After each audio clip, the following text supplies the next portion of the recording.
Every minute counts. അതെ, ഓരോ നിമിഷവും അമൂല്യമാണ്. ഒരു മിനിറ്റിൽ ഒരു സ്ട്രോക്ക് വന്ന ഒരു വ്യക്തിക്ക് 20 ലക്ഷത്തോളം കോശങ്ങളാണ് നശിച്ചു പോകുന്നത്. എന്താണ് സ്ട്രോക്ക് അല്ലെങ്കിൽ പക്ഷാഘാതം എന്ന് പറയുന്നത്? തലച്ചോറിലേക്കുള്ള രക്തോട്ടം നിലക്കുന്ന ഒരവസ്ഥയാണ് സ്ട്രോക്ക് എന്ന് പറയുന്നത്.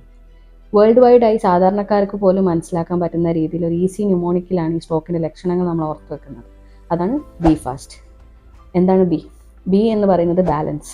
പെട്ടെന്ന് നടക്കുന്ന സമയത്ത് ഒരു വശത്തോട്ട് ചെരിഞ്ഞു പോവുക, അല്ലെങ്കിൽ നമ്മൾ ബാലൻസ് കോർഡിനേറ്റഡായി ചെയ്തുകൊണ്ടിരുന്ന കാര്യങ്ങൾ നമുക്ക് പെട്ടെന്ന് ചെയ്യാൻ പറ്റാതെ ആവുക.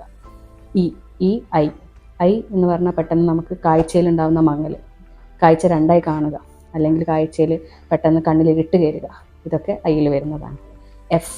F denotes for facial deviation അല്ലെങ്കിൽ ഫേഷ്യൽ ഡ്രൂപ്പിംഗ്. പെട്ടെന്ന് നമ്മുടെ മുഖം ഒരു വശത്തോട്ട് കോടിപ്പോവുക, പ്രകടമായി നമുക്കത് മനസ്സിലാക്കാൻ പറ്റുക ആംഗിൾ ഓഫ് മൗത്ത് പെട്ടെന്ന് ഒരു ഭാഗത്തോട്ടേക്ക് ഡീവിയേറ്റ് ചെയ്യുന്നതാണ്.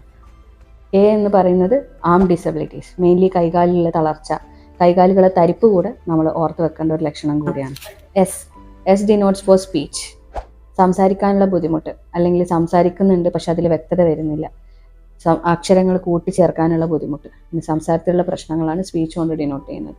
നെക്സ്റ്റ് ടൈം എന്ന് പറയുന്നത് വളരെ ഇമ്പോർട്ടൻ്റ് ആണ് സ്ട്രോക്കിൻ്റെ കാര്യത്തിൽ.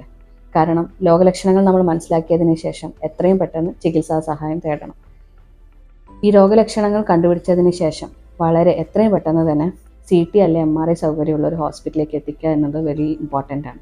കാരണം എന്താണെന്ന് വെച്ചാൽ ഇപ്പോൾ ഒരു രോഗി സ്ട്രോക്കായി വന്നാൽ കൂടെ നമുക്ക് CT അല്ലെങ്കിൽ MRI സഹായത്തോടു കൂടി തലച്ചോറിൽ ബ്ലീഡ് അല്ല, അത് സ്ട്രോക്കാണ് എന്ന് ഉറപ്പിച്ചതിന് ശേഷം മാത്രമേ നമുക്ക് ഈ സ്ട്രോക്കിൻ്റെ ചികിത്സ നമുക്ക് കൊടുക്കാൻ വേണ്ടി പറ്റുകയുള്ളൂ.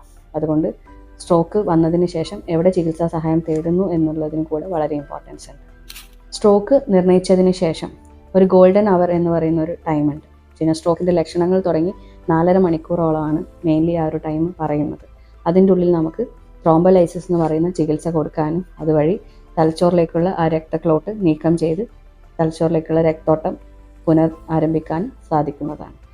അതല്ലാതെ വളരെ അഡ്വാൻസ്ഡ് ഓപ്ഷനായ ഇപ്പോൾ മെക്കാനിക്കൽ ത്രോംബക്ടമി പോലത്തെ വേറെ അഡ്വാൻസ്ഡ് ട്രീറ്റ്മെൻറ്റ് ഓപ്ഷൻസും ഇപ്പോൾ സ്ട്രോക്കിന് ലഭ്യമാണ്. സോ മെയിൻലി രോഗലക്ഷണങ്ങൾ കണ്ടുപിടിക്കുക, എത്രയും പെട്ടെന്ന് ചികിത്സാ സഹായം തേടുക എന്നതാണ് സ്ട്രോക്കിൻ്റെ വളരെ ഇമ്പോർട്ടൻ്റ് ആയ കാര്യം. So B fast and remember every minute counts.